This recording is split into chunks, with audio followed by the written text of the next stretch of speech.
Money sucks. It's one of those things that the more you start looking at your current financial status and the future, you start to realize that most of us will never be able to retire. Here's an alarming fact. Around 46% of Americans in 2022 said they have no savings at all. And it highlights a significant gap in being prepared for an uncertain financial future, not just today, but also what it looks like for financial uncertainty in the future. See, the reason I think money sucks is all throughout my 20s and even my 30s, even back to when I was 18 years old, we didn't really think about things like the 401k. We didn't think about retirement. I mean, after all, that's like so far away. Why am I going to take all the money that I earn right now, the little that I did, and put it in a 401k? I'm not going to see that until age 59 and a half. And by the way, I need the money right now. I have electric bills to pay. I have student loan debt. I have car debt. I have all these problems stacked up. Why am I going to put money away into retirement? I'll deal with that later. I'll do it, but I'll deal with it later. Maybe in my 30s or 40s or something like that. Do you feel the same way?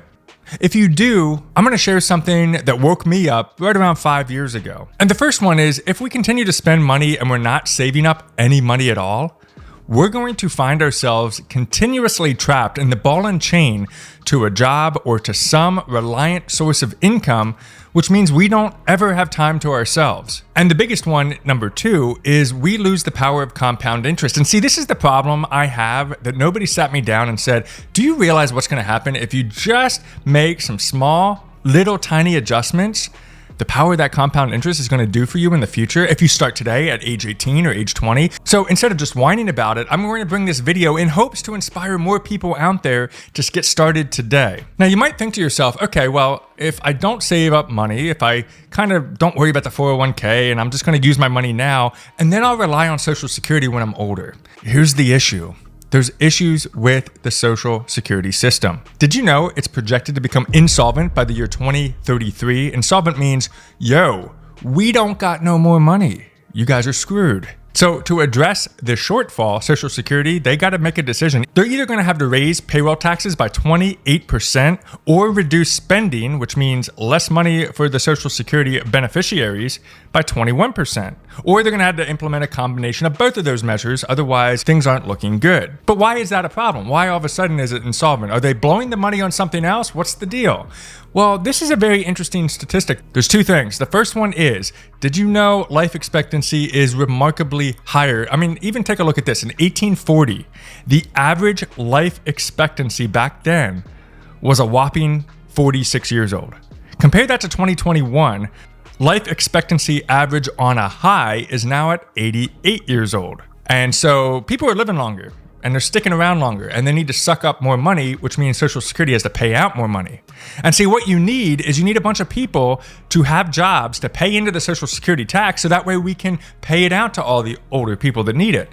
But did you know there's also a declining birth rate? Pretty significantly, in fact. We're seeing globally birth rates decline from 6.3 children in 1985 to 1.7 children in 2022. What a significant difference. We need more people to go out, get jobs, pay into the Social Security tax, so that way it can benefit older Americans and also be passed on to us when we get to that age. But if declining birth rates are showing up and there's not a lot of people and there's a lot of us, old people hanging out in the nursing home together, we're screwed.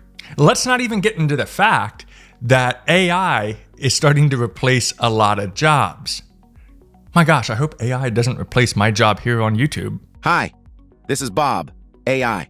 I'll be taking over this video from here on out. Subscribe and hit the like button right now. That is frightening.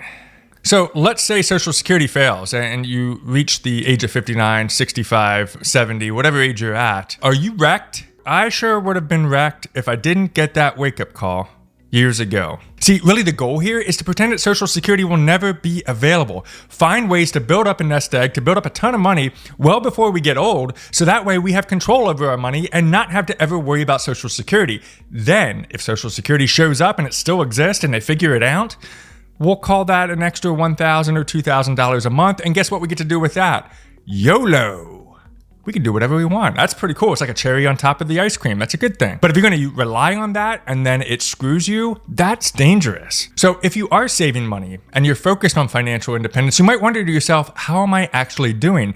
Am I on pace to retire or never be able to retire? Here's some interesting facts for you.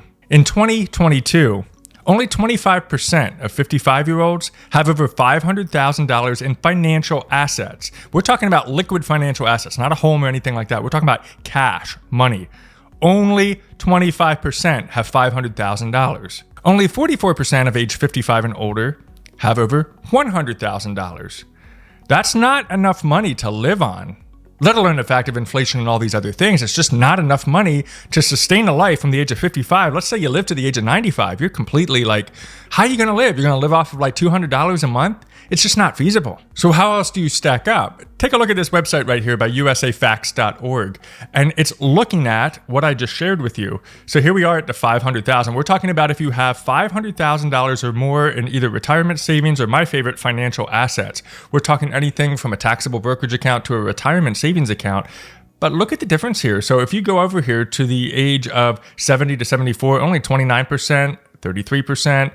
We come down here to maybe 40-year-olds. That's only 10%. Now, that means that 10% of people could potentially have enough money to be financially independent by the time they reach the age of 50, 60, or 70. So as you click through here, of course, that's 500. If we go up to 100,000, more people have that, but it's still not great. At the age of 50, that's only 44%, as I mentioned earlier.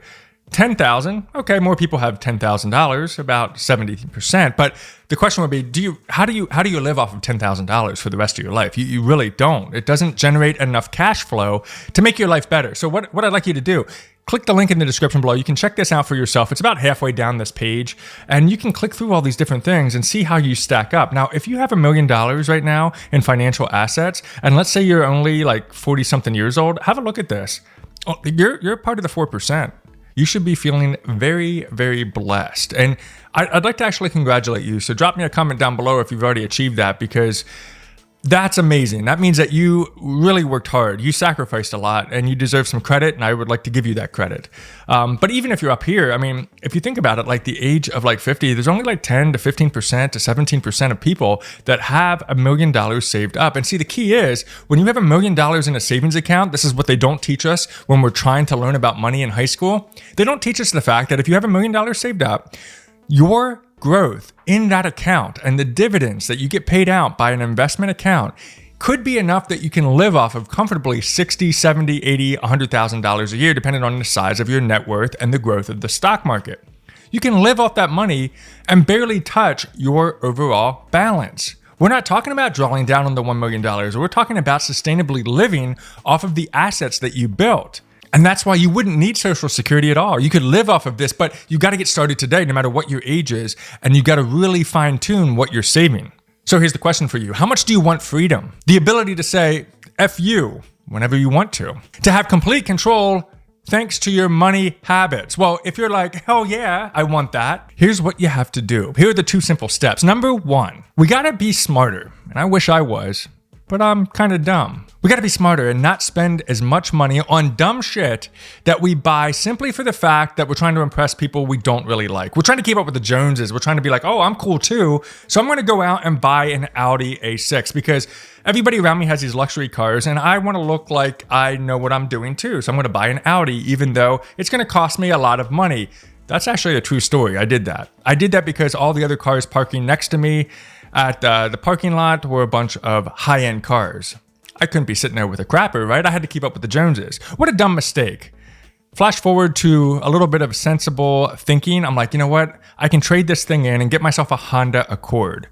Go ahead and laugh if you want to, but I'll tell you what, I have never been happier in a car like that. And at the same time, the thing cost me so much less in maintenance, in gas, in overall just everything. And plus it has a lot more technology in it. But you got to really focus on how much you want freedom over things, over stuff. And number 2, the other simple step, save that money. So if you decide to lower your bills, you're not going out to the bar as much. You're not buying cars that are way too expensive. You're not doing things that you could say, you know what, that really doesn't bring joy to my life. If I cut it out of my life, I'll be fine. Take that money and start investing it. Start putting it into low-cost index funds that track the total stock market, that don't expose you to a lot of risk. Just enjoy life in that aspect.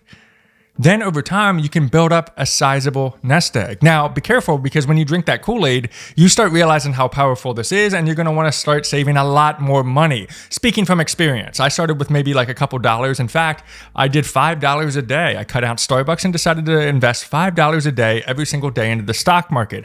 I'll include a link to that entire video series where I'm showing you how that's going in the description below if you want to check it out. And now I'm saving over 60% of my income, because the thought is, if I'm able to build that up and then be able to live off of $100,000 a year only on my investments alone, I mean, hello, that is the ultimate financial bliss. That's what we want. And you too can achieve the financial independence. Save as much as you can, build up your portfolio, and live off of the 4% rule. And if you want to learn more about how to really build up that ultimate financial independence portfolio, all you have to do is check out this video right here next.